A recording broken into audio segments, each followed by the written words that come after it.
Good morning प्रिय दर्शकों। तो रूबरू हुए हैं आपके सामने हिमाचल प्रदेश की सुबह की ताज़ा खबरों के साथ। तो इससे पहले खबरों को विस्तार से जाने आपसे निवेदन है, कृपया चैनल को जरूर सब्सक्राइब करें। तो पेश यहाँ सुबह के मुख्य समाचार।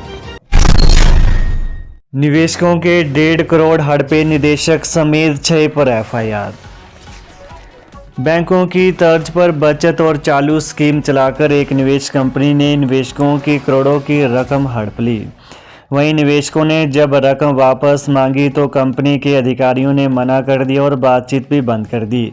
इतना ही नहीं, कंपनी की ओर से कुछ निवेशकों को दिए गए चेक बाउंस हो गए। बता दें कि तिलका पुलिस ने कंपनी के निदेशक समेत 6 लोगों के खिलाफ धोखाधड़ी का मुकदमा दर्ज किया है। वहीं पीड़ित जगदीश चंद, पवन कुमार, हंसो, राजमल, अंजना देवी, सरोज कुमारी, छांगी, अछरूराम, चमारूराम, बिंद्रो राम, हुकुम सिंह, चमन सिंह, ईशाक, मोहम्मद, मदनलाल, हेमराज, सावित्री और रेखा समेत अन्य ने पुलिस को दी तहरीर में बताया कि साल 2018 में निवेश कंपनी की शुरुआत हुई थी।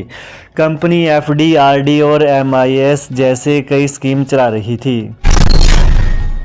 राष्ट्रीय प्रौद्योगिकी संस्थान हमीरपुर मामले में 5वां आरोपी चंडीगढ़ से गिरफ्तार। राष्ट्रीय प्रौद्योगिकी संस्थान हमीरपुर में एमटेक प्रथम वर्ष के छात्र सुजत शर्मा की मौत की गुत्थी हमीरपुर पुलिस ने सुलझा ली है। वहीं पुलिस ने चिट्टा सप्लाई करने वालों की भी धरपकड़ तेज कर दी है। स्थानीय पुलिस ने छात्र की मौत और एनडीपीएस मामले में वांछित चल रहे 5वें आरोपी अंकुश शर्मा को चंडीगढ़ स्थित उसके किराए के मकान से गिरफ्तार किया है। बताया जा रहा है कि अंकुश चंडीगढ़ में एमबीए कर रहा है। स्थानीय पुलिस उसे हमीरपुर ले आई है।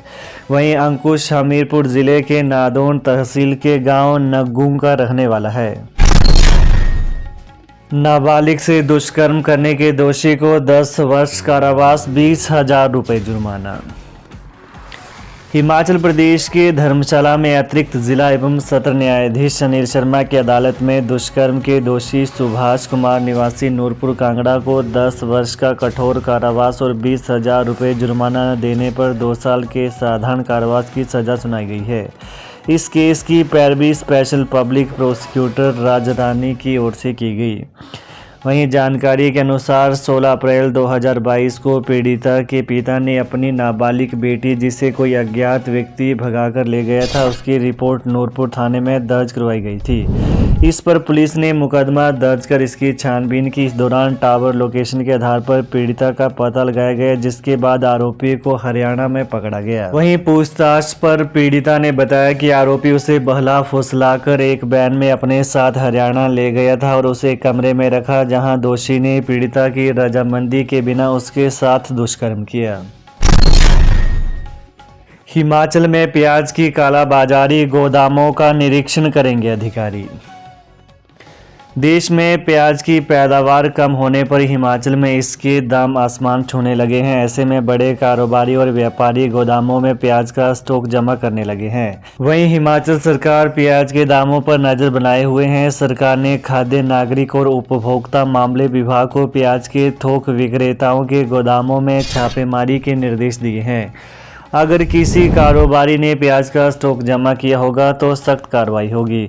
वहीं इन कारोबारियों को लाखों रुपए तक का जुर्माना हो सकता है। बीते साल अक्टूबर-नवंबर में प्याज 200 रुपये किलो तक पहुंच गया था। उस दौरान भी सरकार ने थोक विक्रेताओं के लिए गोदामों में 20 क्विंटल प्याज और 10 क्विंटल आलू का स्टॉक रखने की सीमा निर्धारित की थी। वहीं हिमाचल में अगर प्याज के दाम नहीं रुकते हैं तो सरकार स्टोरेज लिमिट तय करेगी। हिमाचल प्रदेश में सप्ताह के भीतर ही प्याज के दाम बढ़े हैं। इससे पहले प्याज 30 से 40 रुपये प्रति किलो बिक रहा था। मुख्यमंत्री सुखविंदर सुक्खू की पैनक्रियास की रिपोर्ट सामान्य, जल्द मिल सकती है छुट्टी। मुख्यमंत्री सुखविंदर सिंह सुक्खू की पैनक्रियास की रिपोर्ट सामान्य आई है। उन्हें एम्स से जल्दी छुट्टी मिल सकती है। पेट के संक्रमण के चलते सुखविंदर सिंह सुक्खू एम्स में दाखिल हैं। उनकी पत्नी कमलेश ठाकुर ने एम्स में ही करवा चौथ का व्रत किया और यहीं पर पूजा पाठ किया। वहीं सीएम सुक्खू करीब एक हफ्ते से एम्स में दाखिल हैं। वो 2 दिन आईजीएमसी में उपचाराधीन रहने के बाद नई दिल्ली स्थित एम्स में इलाज के लिए गए। वहां पर उन्हें आईसीयू में भर्ती किया गया, जिससे कि वो संक्रमण से बच पाएं। रोजाना उनके टेस्ट हो रहे हैं। हिमाचल दिवस पर उत्कृष्ट काम करने वाले सरकारी कर्मचारी होंगे सम्मानित। सामान्य प्रशासन विभाग ने सभी प्रशासनिक सचिवों, विभाग अध्यक्षों और उपायुक्तों को निर्देश दिए हैं कि वे ऐसे अधिकारियों और कर्मचारियों के बारे में विवरण भेजें जिन्होंने विभागों में सर्वश्रेष्ठ काम किया है।